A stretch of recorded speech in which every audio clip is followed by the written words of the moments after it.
Eh bien, ce soir, on avance. D'après donc les médias américains, ce sont ces hommes que vous voyez, les hommes de la 82e division aéroportée, et plus précisément les soldats de la force de réponse rapide, de réponse immédiate. Ce sont ces hommes qui pourraient être envoyés et qui ont reçu leur ordre de mobilisation vers le Moyen-Orient. Ceux que vous voyez là, ce sont les descendants des tout premiers soldats parachutés en Normandie, en éclaireur, juste avant le débarquement du 6 juin 44. Alors qui sont-ils?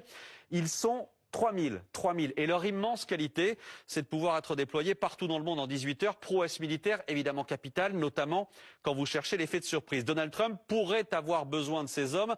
Par exemple, s'il voulait s'emparer de l'île de Karg, c'est par là que passe 90% du pétrole iranien, je vous le rappelle. Sauf que là, les Américains ont un problème. Ils ont bombardé Karg ces dernières semaines avec les Israéliens. Et visiblement, d'après USA Today, cette fois, il y a de gros dégâts, notamment au niveau des pistes d'atterrissage. Or, les parachutistes transportent peu de matériel. Ce ne sont donc pas forcément eux qui seraient envoyés les premiers. Et c'est là qu'intervient ce navire que vous allez voir, le USS Tripoli, le voici en image, porte-hélicoptère amphibie. On sait qu'il fait route depuis Okinawa au Japon où il est basé vers le Moyen-Orient. Arrivée prévue en fin de semaine. Il a notamment été repéré, vous allez le voir, voilà, le voici par les satellites la semaine dernière. Il ne devrait plus tarder donc. Et l'USS Tripoli, c'est du lourd. Vous avez plus de 2000 Marines à bord avec tous les navires nécessaires et tout le matériel nécessaire pour débarquer.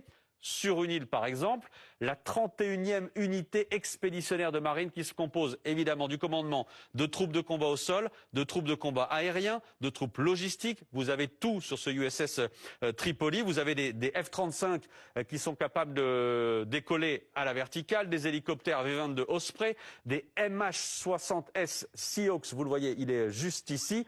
Je vous le disais, c'est du lourd ce qui est en train d'être envoyé.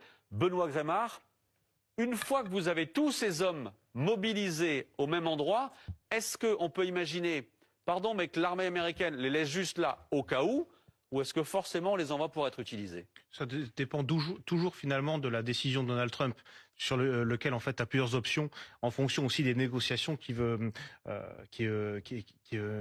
mener, et s'il veut avoir justement des gages dans cette négociation, notamment pour faire un deal et échanger des éléments. Effectivement, les éléments qui sont déployés au niveau de l'opération aéroportée peuvent théoriquement prendre l'île de Karg matériellement. Mais après, vous avez toute une chaîne logistique qu'il faut pouvoir assurer pour pouvoir maintenir la zone par rapport au feu ennemi qu'il faut subir également. Mais quelques milliers d'hommes suffisent, parce que là on est à 3000 avec ces parachutistes. On a 5000 marins et marines à bord de l'USS Tripoli. Ça suffit pour une opération d'envergure? En fonction de l'objectif en fait que vous voulez atteindre par rapport à l'île et à la position de l'île, vous pouvez très bien en fait prendre l'île pour éviter toute coordination ennemie et donc bloquer l'accès, faire un déni d'accès. Et là effectivement 3000 pourrait suffire.